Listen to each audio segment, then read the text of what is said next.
Imaginez un instant ce scénario. Vous vous réveillez un matin, vous allez à la boulangerie et votre carte bancaire ne fonctionne pas. Vous allez au distributeur, il est vide ou éteint.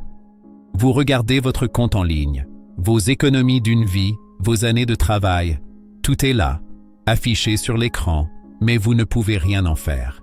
C'est le début de la fin. Ce que je viens de décrire n'est pas une panne informatique, c'est l'accomplissement précis d'une prophétie terrifiante qui hante l'Europe depuis des décennies. Alois Erlmeyer, le célèbre voyant bavarois qui a prédit les 2 guerres mondiales, avec une exactitude chirurgicale, a eu une vision très claire de notre époque. Il a dit cette phrase qui devrait glacer le sang de tous les épargnants. « Un temps viendra où l'argent ne vaudra plus rien. Vous pourrez tapisser vos murs avec des billets de banque. Les gens seront assis sur des sacs d'or, mais ils mourront de faim. » Aujourd'hui, alors que l'inflation explose, que la dette de la France atteint des sommets vertigineux et que les agriculteurs crient leur désespoir dans les rues, nous devons nous poser la question: sommes-nous arrivés à ce point de bascule? Marie-Julie Jahenny, la grande mystique bretonne, confirme cette vision avec une précision encore plus douloureuse pour nous, Français. Elle ne parle pas de bourse ou de bitcoin.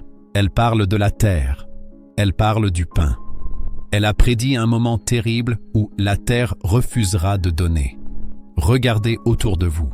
Regardez la colère du monde paysan. Ce n'est pas un hasard politique, c'est un signe biblique. Quand ceux qui nous nourrissent n'en peuvent plus, c'est que la famine est à la porte. La prophétie dit que cela arrivera soudainement, après une période de fausse prospérité. Tout le monde pensera que la paix est là, que tout va bien, disait Erlmeyer. Et du jour au lendemain, l'écroulement commencera. Ce krach financier ne sera pas comme celui de 2008. Il sera total. Il rendra l'argent liquide inutile. Pourquoi? Parce qu'il n'y aura plus rien à acheter. Les chaînes d'approvisionnement, déjà fragiles, se briseront. Les supermarchés, ces temples de notre consommation moderne qui n'ont que 3 jours de stock, seront vidés en quelques heures. Et c'est là que la vraie nature de l'homme se révélera. Quand le ventre est vide, la civilisation disparaît. Jahenny nous a avertis, il y aura des pillages. Les gens se battront pour un morceau de pain comme des loups. Ceux qui ont tout misé sur des chiffres virtuels dans une banque se retrouveront les plus pauvres. Ceux qui ont un jardin, quelques poules et des provisions seront les nouveaux rois.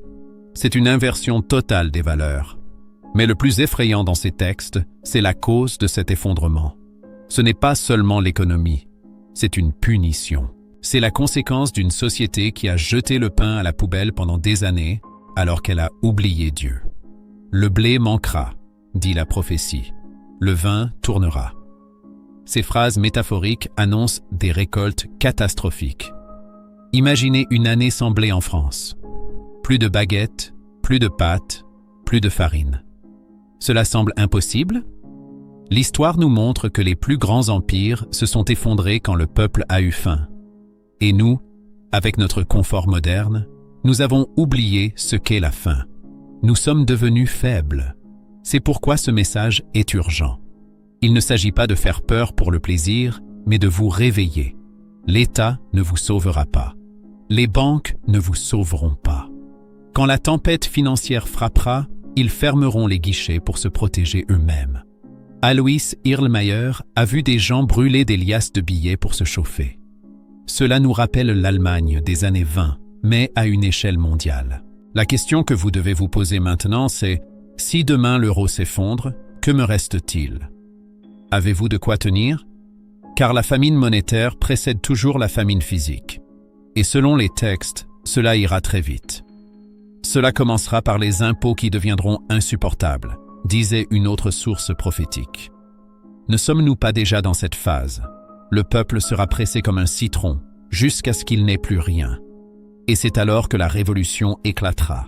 Une révolution de la faim, la plus dangereuse de toutes. Si vous habitez dans une grande ville, ce que vous allez entendre maintenant est vital pour votre survie. Car selon les voyants Alois Erlmeyer et Marie-Julie Jahenny, les métropoles deviendront des pièges mortels en moins d'une semaine. Nous avons construit un monde fragile. Savez-vous que Paris, Lyon ou Marseille ne disposent que de 3 jours d'autonomie alimentaire? Si les camions s'arrêtent, si les agriculteurs bloquent les routes comme ils ont commencé à le faire, ou si le carburant manque, les rayons seront vides en 72 heures. Et après, c'est la loi de la jungle. Alois Erlmeyer a eu une vision terrifiante spécifiquement pour la France. Il a vu la ville à la tour de fer, c'est-à-dire Paris, être incendiée.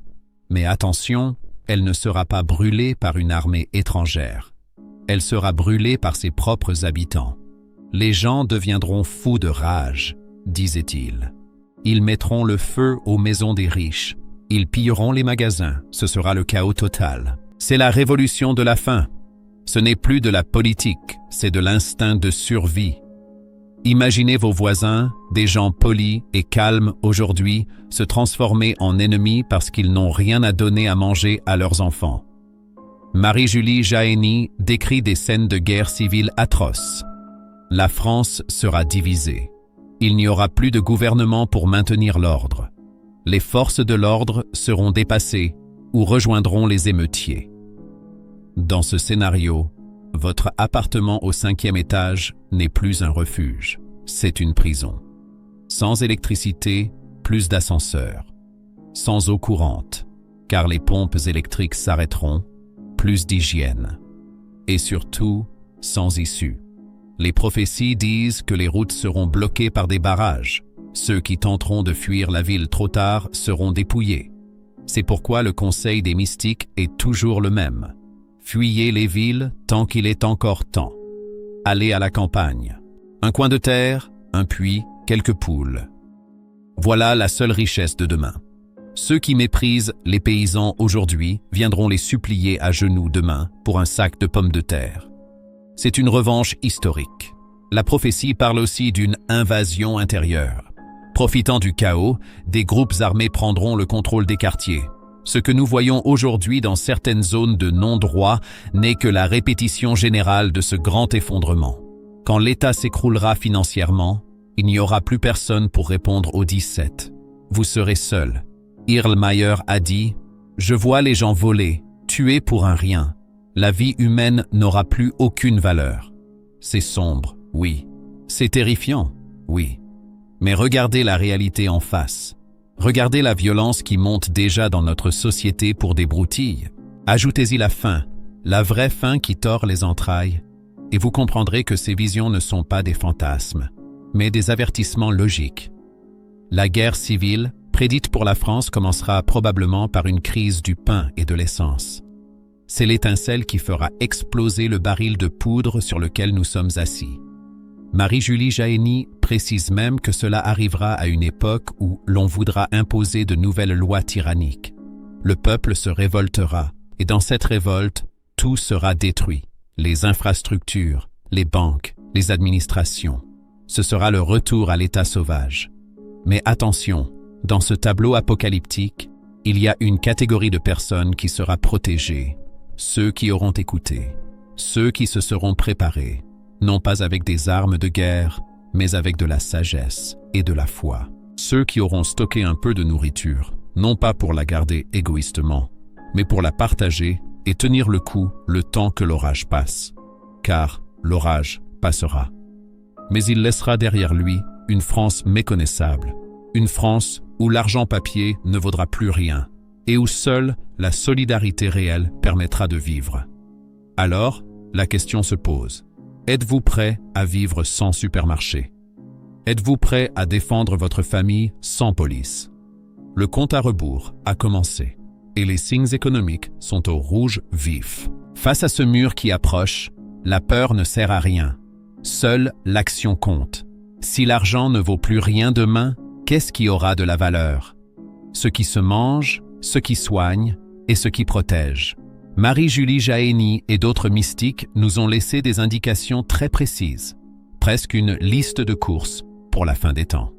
Ce n'est pas du survivalisme américain avec des bunkers high-tech, c'est du bon sens paysan français. Premièrement, constituer une réserve alimentaire durable. Oubliez les plats surgelés qui pourriront quand l'électricité coupera. Stocker du riz, des pâtes, des légumineuses sèches, lentilles, haricots, et surtout du miel. Le miel est le seul aliment qui ne se périme jamais et qui donne de l'énergie immédiate. Ayez aussi du sel en quantité, car il servira à conserver la viande quand il n'y aura plus de frigo. Marie-Julie a spécifiquement parlé du pain de la conservation, conseillant d'avoir de la farine et de savoir faire son pain soi-même. Deuxièmement, l'eau. Sans eau, vous tenez 3 jours. Avez-vous un système de filtration? Avez-vous repéré les sources ou les puits près de chez vous? C'est la priorité absolue. Troisièmement, la santé. Les prophéties annoncent des épidémies inconnues pendant ces temps de troubles. Marie-Julie a donné un remède naturel très spécifique, l'infusion d'aubépine, épine blanche. Elle dit que cette plante sera un grand secours contre les maladies qui résisteront à la médecine moderne. Si vous avez de l'aubépine dans votre jardin, gardez-la précieusement. Mais au-delà des stocks, la question cruciale est « où être ?» Il est clairement dit que certaines régions de France seront épargnées alors que d'autres seront dévastées. La Bretagne, terre de Marie-Julie, est souvent citée comme le refuge par excellence, l'arche de la France. La Vendée et certaines parties du Massif central sont aussi considérées comme des zones protégées par la foi de leurs ancêtres et leur géographie difficile d'accès pour les hordes de pillards. Si vous êtes à Paris, Lyon ou dans le Nord, et que vous avez de la famille à la campagne dans l'Ouest ou le Centre, préparez votre plan B. Sachez par quelle route secondaire vous pourrez les rejoindre sans passer par les grands axes qui seront bloqués. Ne le faites pas demain, mais ayez le plan en tête.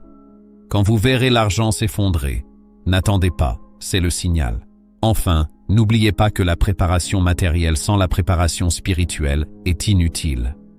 Les prophètes disent que la providence multipliera la nourriture de ceux qui ont la foi, comme lors des noces de Cana. Avoir un cierge béni, un chapelet et une confiance absolue en Dieu est la meilleure assurance vie. Nous entrons dans une période de turbulence historique. Le système financier est un colosse aux pieds d'argile qui vacille déjà. Le jour où il tombera, votre compte en banque affichera 0. Mais si votre placard est plein et votre âme en paix, vous serez les plus riches du monde. Vous avez maintenant les clés. Vous savez que la famine monétaire arrive. Vous savez que les villes sont des pièges. Vous savez quoi stocker? Ne soyez pas comme les insensés qui riaient de Noé construisant son arche. Commencez petit. Un paquet de riz de plus à chaque course. Un peu d'or ou d'argent physique, si vous le pouvez. Mais surtout, renouez avec la terre et le réel. Et souvenez-vous, après l'effondrement vient la renaissance. La France ne mourra pas, elle va muer. Elle va se débarrasser de ses fausses valeurs pour retrouver les vraies. Voulez-vous faire partie de ceux qui reconstruiront? Alors, restez connectés. Dans ma prochaine vidéo, je vais vous montrer la carte précise des zones à éviter absolument et des zones refuges selon les prophéties secrètes. C'est une information qui peut sauver votre famille. Abonnez-vous et activez la cloche, car le temps presse.